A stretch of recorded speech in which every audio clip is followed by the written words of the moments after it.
Hello दोस्तों। I hope आप सब अच्छे होंगे। सो जब मेरा बैंक का रिज़ल्ट आया था तो आज भी वो टाइम मुझको याद है। मैं काफ़ी खुश था कि चलो फाइनली बैंक में हुआ। उसके बाद फिर 1 अगस्त 2022 को जॉइनिंग हुई। हम लोग गए हैं, हम लोगों ने ट्रेनिंग किया, 20-21 दिन की ट्रेनिंग थी। वो भी काफ़ी फ़न टाइम था। और उसके बाद मुझे मेरी पहली पोस्टिंग मिली जो कि एक ब्रांच पोस्टिंग थी। और मुझे आज भी याद है, मैं शाम को ट्रेन से उतरा था और मन में कई तरह की चीज़ें चल रही थी कि पहली ब्रांच कैसी होने वाली है, किस तरह का काम होगा और बहुत सारी चीज़ें जो कोई भी नया जॉइनिंग होता है तो उसके मन में चलता है। आप कई सारे एक्सपेक्टेशन लेके बैंक में आते हैं कि हाँ, काम ऐसा होगा वैसा होगा और डेफ़िनेटली एक खुशी की चीज़ रहती है मन में। तो जब मैं शाम को ट्रेन से उतरा तो मुझे बैंक का कैजुअल लेने आया था, तो मैं उसकी बाइक पे गया, तो मैंने स्पेशली उससे रिक्वेस्ट करी कि कौन सी ब्रांच मेरी है, मेरे को एक बार वो दिखा दे। मेरे को इतना एक्साइटमेंट था कि मैं शाम को ही ब्रांच देखने गया और वहाँ अपना ग्लो साइन बोर्ड चमक रहा था बैंक ऑफ इंडिया का, देख के काफ़ी एक्साइटमेंट हुआ। फिर हम लोगों ने होटल लिया, उसके बाद हम रुके और अगले दिन फिर मैंने बैंक ज्वाइन किया।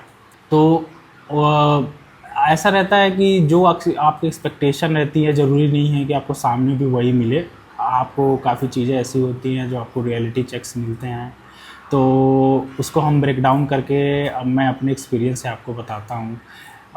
जब मेरी ब्रांच में थी जॉइनिंग हुई तो मुझे ज़्यादातर क्रेडिट साइड में ही काम करने का मौका मिला। डिपॉजिट में मैं रहा था, काफ़ी कम टाइम रहा था। डिपॉजिट डेस्क वो होती है जो कैश काउंटर और इन सब चीज़ों से रिलेटेड, कैश से रिलेटेड चीज़ें डील करती हैं डिपॉजिट से। और लोन दूसरा होता है लोन काउंटर, जिसमें लोन वगैरह की चीज़ें होती हैं, जो भी retail loan, home loan, MSME के लोन, ये सब चीज़ें देते हैं। तो मैंने ज़्यादातर उसी सेक्टर में काम किया।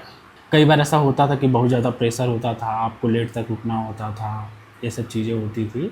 लेकिन ओवरऑल अगर आप एक रूरल पोस्टिंग में हैं या इवन सेमी अर्बन पोस्टिंग में भी हैं तो भी मतलब ठीक ठाक रहता है। आप टाइम से घर जा पाते हैं। टाइम से जाने का मतलब बैंक में है 6:30 बजे तक। और अगर आपकी सेमी अर्बन या अर्बन ब्रांच है तो कई बार टाइम ज़्यादा भी डिवोट करना पड़ जाता है।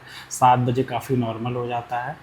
और दूसरा सबसे इम्पोर्टेंट चीज़ जो मैं यहाँ हाईलाइट करूँगा कि आपका ब्रांच मैनेजर कैसा है, आपके लोग कैसे हैं। कोई भी जगह जहाँ आप काम करते हैं वो वहाँ के वैल्यू सिस्टम से होता है और वहाँ पे जो लोग आपके साथ काम कर रहे हैं उन लोगों से होता है कि वो उस वैल्यू का कितना रिस्पेक्ट कर रहे हैं। अगर वो आपके साथ अच्छे हैं तो आप हैं साथ में काम करने वाले, तो ओवरऑल एक्सपीरियंस काफ़ी ठीक ठीक जाता है। ये काफ़ी सब्जेक्टिव भी होता है।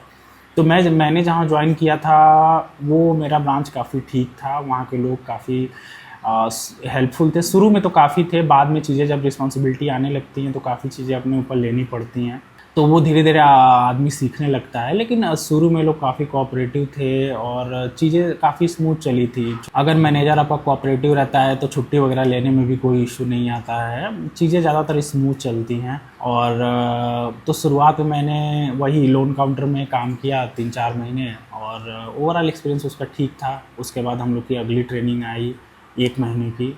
उसमें फिर हम लोग अपने पुराने दोस्तों से मिले और काफ़ी अच्छा ट्रेनिंग का टाइम हमेशा ही काफ़ी अच्छा रहता है।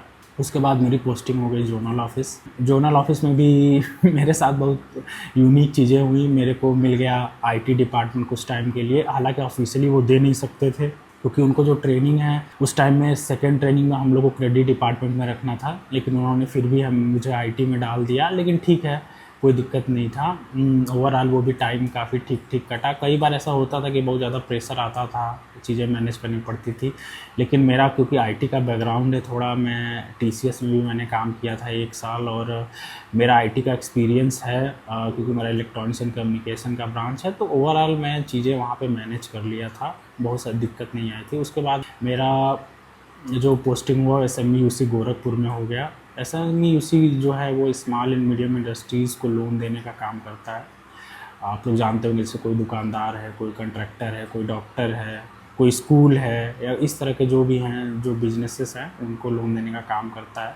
तो ब्रांच लेवल से एक लिमिट तक ही लोन होता है, उसके बाद जो लोन्स होते हैं वो ऊपर आते हैं। तो सेंट्रलाइज्ड ऑफिस में, तो वहाँ पे मैंने काम किया। वहाँ का एक्सपीरियंस काफ़ी अच्छा था, मैंने काफ़ी चीज़ें सीखी। स्पेशली बैंक में क्रेडिट की बहुत ज़्यादा वैल्यू होती है, जो भी आप लोन एडवांसेस से रिलेटेड सीखते हैं उसकी बहुत ज़्यादा वैल्यू होती है।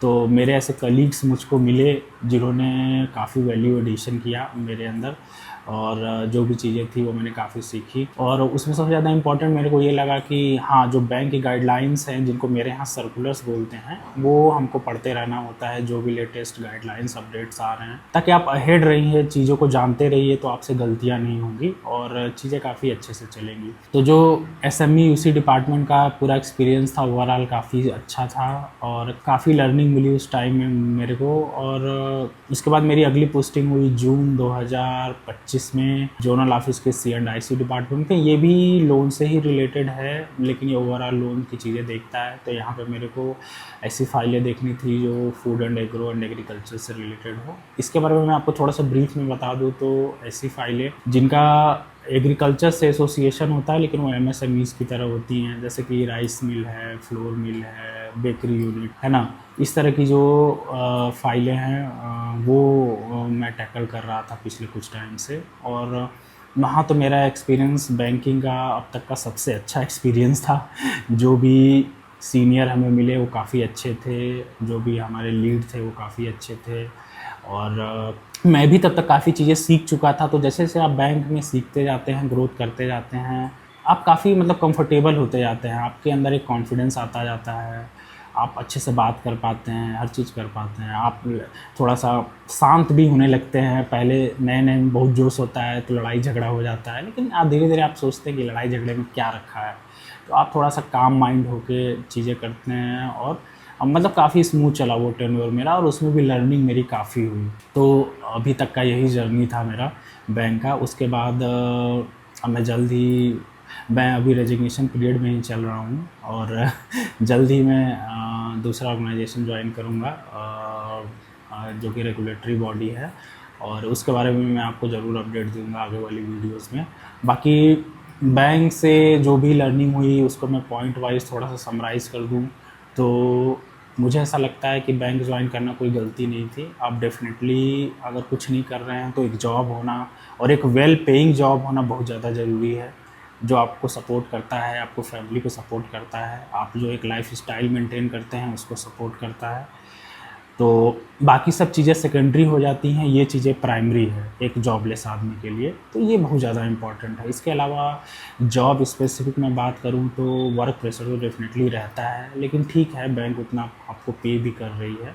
लेकिन हाँ, आप अच्छी चीज़ों के लिए थोड़ा सा स्ट्राइव करते रहिए, ध्यान देते रहिए कि हाँ, क्या लाइफ में बेटर हो सकता है उसके हिसाब से। तो एक टाइम पे आप ऐसा पहुंच जाएंगे पोस्ट पे कि हाँ, जो आपको लगेगा हाँ ओके ओके है। और कुछ तो मुझे ऐसा नहीं याद आ रहा है ऐसा जो मैं आपके साथ शेयर करूं। और बाकी आपको कोई डाउट होगा कि बैंक ज्वाइन करने से लेके, या बैंक तैयारी कर रहे हैं उससे रिलेटेड, या जॉब स्विच कर रहे हैं, कुछ भी ऐसा, तो आप मुझे ज़रूर बताइएगा कमेंट सेक्शन में, मैं डेफिनेटली उसको एड्रेस करने की कोशिश करूँगा। तब तक के लिए चलता हूँ, अगले वीडियो में मिलते हैं। Love you, bye bye.